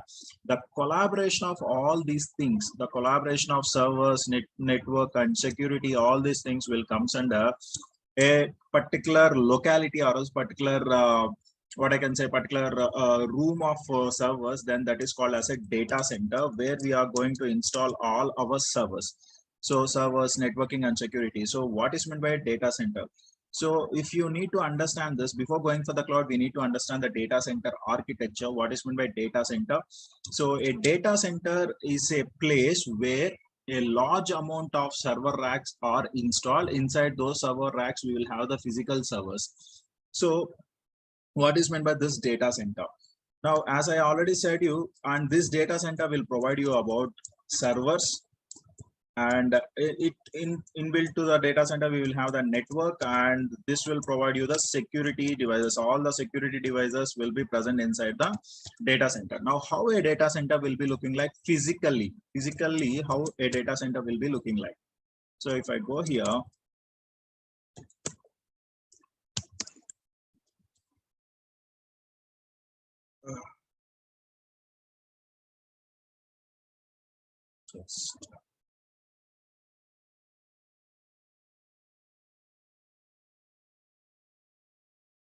so if you see, these are the server racks where your servers are getting installed. Is my screen visible to you? Is there any problem with the screen sharing? Yes, sir, visible, sir. No, Yeah. it's visible. That's fine. So if you see here,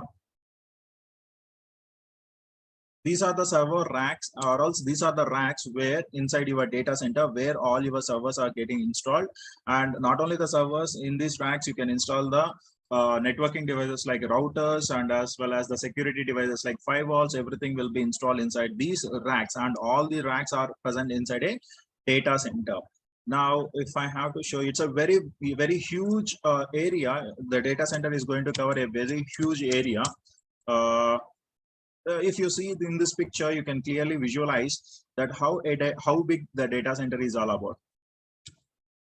See that, so if you see the trucks near the data center, see how they are looking like a small toys. So this is this big how a data center. Actually, it is like it is a cloud data center, but when you compare to your normal data centers, like normal company data centers, for example, if you are going to take about TCS, or else if you're going to take about Wipro, or else any company data centers, they are relatively small compared to the cloud data center. But eventually what you are going to find out inside a data center, only the servers and network and security appliances will be available inside a data center. Now, how can we select an area for a data center? If I want to install any data center, then how can I select an area for a data center? The first thing what you need to see is you need to check it out for the power. So if you think in a company which is having 10 computers, if in a room there are 10 computers, then definitely we need to have an AC. But if you go for a data center, a very big data center where there are thousands of racks, inside the thousands of racks, you can have some thousands of servers. Now, how much amount of AC, or else how much amount of coolingness that the particular servers will require? And regarding that, how much amount of power that a data center requires? So we need to have high power availability so that the data center will get power from two substations. From two substations without any power loss. If at all one substation is down, then we can get the power from the another substation, so that continuous power supply will be available for the data center, and as well as it will have around 3 days of power backup. A data center will have 3 days of power backup, and that is how we can maintain continuity in the power thing. And the next one is the second one, and the most important one is networking.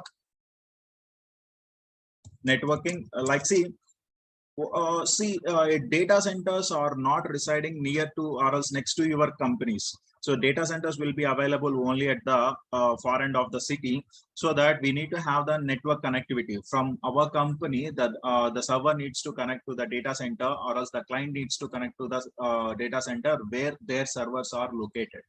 So how they are going to connect? If at all there is no network connectivity, it is impossible to connect to the data center. So definitely we need to have a network connectivity that can be done by your data center. And the next one is, first of all, we need to check out the climatic conditions also, and we climatic conditions, like what are previously within 20 to 30 years, is there any disaster occurred at that particular location? If there are any disasters, then the data center will not be installed at that particular location. So if there is no disasters are occurred, or else less frequently any disasters are occurred, then that can be selected as a perfect area for installing the data center. And as well as transport facility. So why we require this transport facility? And not only that, we need to have, so every 5 to 6 years, the equipment will be changing. Obviously, we have to change the servers, or else obviously we need to go for the maintenance of the servers. Everything will be done. So within 5 to 6 years, we need to have all the changes. For that, we need to have the transport facility available very near to the data center. Of course, the data centers has to be installed at the far end of the city, but still we need to have the connectivity through the all ways of transport. And as well as equipment requirement, as I already said you that every 5 years we need to change the data center or else data center equipment. Then definitely we need to have all these things ready. So why we require all this? Why we require the data centers? What is the necessity of a data center? Like, hope you understand that what are the necessities that we have, or else what are the precautions that we have to take whenever we are installing any data center. Now, after installing the data center, my data will be transferred between the companies and to the customers. Now, if I have to install this data center, which is very, very big in scale, I need to have very huge amount of investment that I have to do on a particular data center. If I am a small scale industry, or else if I am running a small scale firm, then how can I go for this type of data center? Is that feasible for me? For example, there is a company where there are only 5 to 6 employees are there. They are trying to work it on a particular application, and they want to deploy the application on a particular server, which is about a very startup industry. So for a startup industry, is that recommended to have the servers, these many number of servers and this many number of what I can say, how much amount you are going to spend on the servers is not feasible for a startup company. So what is the main thing that we have to overcome without spending the cost, without having this much amount of cost? How can I go for that? Now there comes a picture of cloud. So this is how your cloud will be introduced for the small scale industries. What is meant by a cloud? A cloud is a service provider, or else it is going to provide the compute service, or else it is going to provide the network and security services, and you are going to have your computers just within a blink of your eyes. You can install your servers and you can run your applications without any further efforts, without putting any extra efforts, or else without purchasing those servers. You will just rent a server and you will just install the application on the server and you will run it out. For example, if I have to show you, I don't have any server right now. I just want to introduce, or else I just want to install my own company. So I will go to aws.amazon.com. From here, I will log into my console. I will just install a server.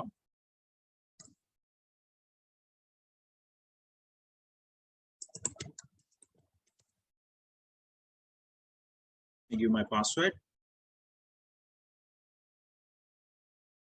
Simply, I will go with the configuration of the server. I will just install a server within a while, and I will deploy my own application. Example server. That's going good.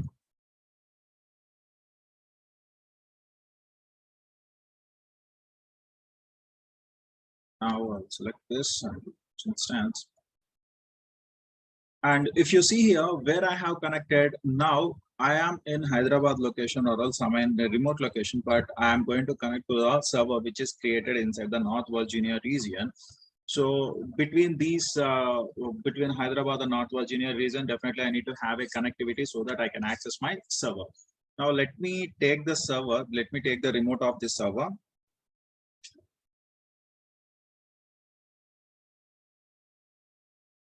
Okay.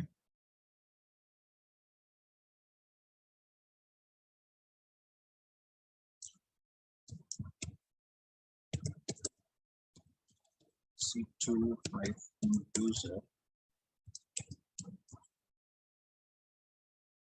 Okay.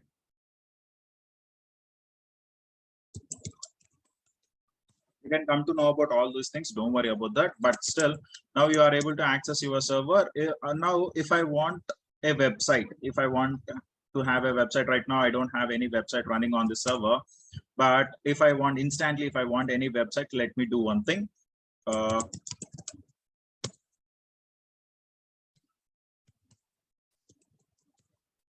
How update y